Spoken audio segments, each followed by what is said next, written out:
अस्सलाम वालेकुम दोस्तों, उम्मीद करती हूँ आप लोग बिल्कुल खैरियत से होंगे और अपने अपने कामों में मसरूफ़ होंगे। आज मैं भी अपने ऑफ़िस आई थी और सोचा कि पहले क्यों ना आप लोगों से बातचीत की जाए। मेरे ऑफ़िस का लॉन है तो मैंने सोचा कि ज़रा कंफर्टेबल सा एनवायरनमेंट है तो आप लोगों से थोड़ी चिट चैट कर लेती हूँ। पिछली वीडियो मैंने बनाई थी फ्लड पाकिस्तान में, चूँकि बहुत ज़्यादा आया था और बहुत से एरियाज़ को फ्लड ने जो है वो बहुत बुरे तरीके से मुतासिर किया था, जिनमें ख़ास तौर पर बहुत से लोगों ने मुझसे पूछा कि ये कौन से एरियाज़ थे जो बड़े ज़्यादा जो है वो इफ़ेक्ट हुए। तो इनमें मैं आपको बता दूँ, सिंध का, बलूचिस्तान का और केपी का इलाका मुतासिर हुआ। पंजाब में फ़्लड आया लेकिन वहाँ ज़्यादा जो बड़े पैमाने पर तबाही जिसे कहते हैं हुई तो सही, लेकिन बहुत बड़े लेवल तक नहीं गई। लेकिन सिंध और बलूचिस्तान बहुत ज़्यादा इफ़ेक्ट हुए और इतने बुरे इफ़ेक्ट हुए कि अभी तक जो है वो वहाँ पर लोगों ने रिकवरी उनकी शुरू नहीं हुई। उनके घर जो डैमेज हो चुके थे, अभी तक उनके घर नहीं बन सके। वो लोग, बहुत सारे लोग जो थे वो अपने एरियाज़ को छोड़कर मूव ऑन कर गए, कहीं चले गए, कि रिश्तेदारों के घर चले गए, एक शहर से दूसरे शहर चले गए, यानी बहुत सारे लोगों ने माइग्रेशन कर ली। अब बहुत से लोगों का बताया जा रहा है, चूँकि यहाँ पर बड़ा रेस्क्यू ऑपरेशन भी किया गया और हुकूमत ने भी, चूँकि अब वो भी लोगों को घर बना के देने जा रही है, तो अब लोगों ने वापस आना शुरू कर दिया है। तो खैर ये तो थे थोड़े से हालात, और एक तरह से कह लें कि ये मैंने बुरी खबर से शुरुआत की।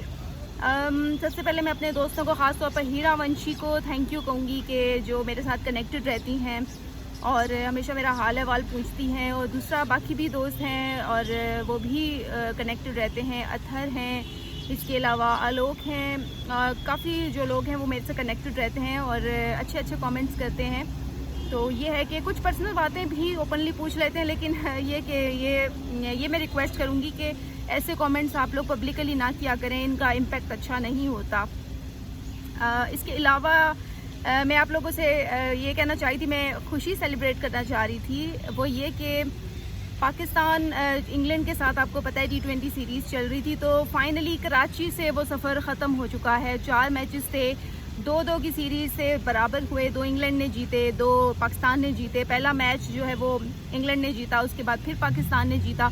और यहाँ पर जो दूसरा जो मैच था उसमें सबसे बड़ी मैं आपको बात बताऊँ कि हमारे जो क्रिकेटर हैं बाबर आजम, जो हमारे कैप्टन भी हैं टीम के, उन्होंने भारतीय हमारे जो खिलाड़ी हैं, बड़े ज़बरदस्त खिलाड़ी हैं, विराट कोहली मेरे फेवरेट भी हैं, उनका रिकॉर्ड उन्होंने तोड़ दिया। उन्होंने आई थिंक 80,000 रन्स बनाने का जो उनका रिकॉर्ड था वो फाइनली बाबर आजम ने ब्रेक कर दिया। 66 गेंदों पर 110 रन्स बनाए और नॉट आउट भी रहे एंड तक। तो यहाँ पर मैं आपको ये शेयर करना चाह रही थी। और दूसरा ये कि उसके बाद इंग्लैंड ने जीता और कल लास्ट मैच था कराची में, जो कि फिर पाकिस्तान ने अपने नाम किया और ये इतना इंटरेस्टिंग मैच था कि मैं आपको नहीं बता सकती।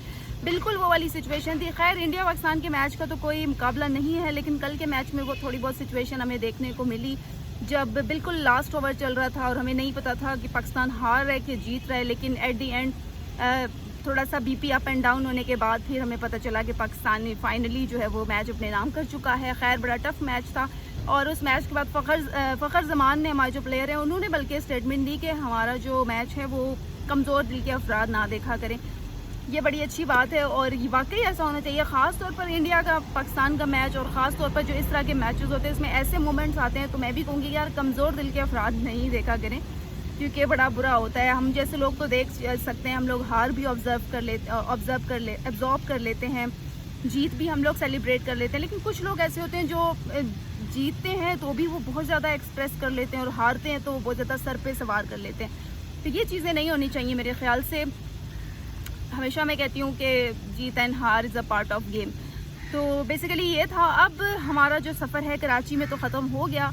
अब हमारा जो नेक्स्ट जर्नी है वो लाहौर में शुरू होने जा रहा है। 3 मैचेस हैं और मुझे पता है कि जो लाहौर है वो तकरीबन सबको पसंद है। जो मेरे इंडियन फ्रेंड्स हैं उनको भी बड़ा पसंद है लाहौर, क्योंकि वैसे यहाँ पर कहते हैं कि जिन्होंने लाहौर नहीं देखा और जमिया ही नहीं, तो बिल्कुल ऐसा ही है। लाहौर बड़ी अच्छी जगह है। वैसे मैंने वजाते खुद भी लाहौर डिटेल में नहीं देखा, हो सकता है कि मेरा आने वाले दिनों में विज़िट हो जाए लाहौर, लेकिन खुद भी मैंने कोई 2-3 दफ़ा देखा है। वो भी एक टूर था मेरा ऑफिस की तरफ से, तो मतलब इतना मैंने डिटेल में मैंने भी नहीं देखा। लेकिन वहाँ की बादशाही मस्जिद और अनारकली बाज़ार, ये बड़ी चीज़ें और ख़ास तौर पर हिस्टोरिकल चीज़ें, हिस्टोरिकल जगहें आपको बहुत मिलती हैं लाहौर में।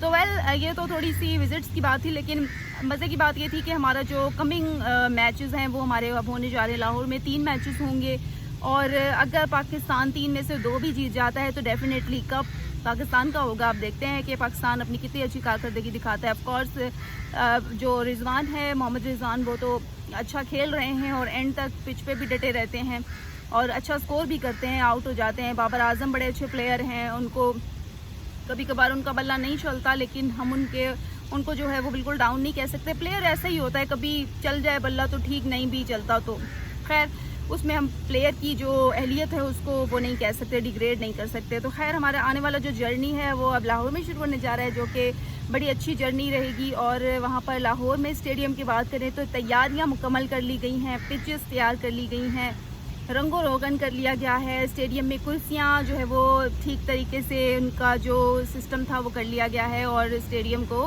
बिल्कुल प्रिपेयर कर लिया गया है। और बाबर आजम बड़े खुश थे लास्ट मैचेस में कि कराची में जितना रश था, शायकीन आए, क्रिकेट को एंजॉय किया, तो लाहौर के शायकीन से भी वो उम्मीद करें कि वो लोग भी आएंगे और स्टेडियम इसी तरह खचाखच भरा रहेगा। खैर इंजॉय कीजिएगा कमिंग जो मैचेस आ रहे हैं और अपकमिंग डेज़ में मैं इंशाल्लाह कहीं ना कहीं विज़िट करूँगी किसी अच्छी जगह का, तो वो आप लोगों के साथ ज़रूर शेयर करूँगी। और अब मेरे ऑफिस का टाइम हो गया है, मुझे चलना चाहिए।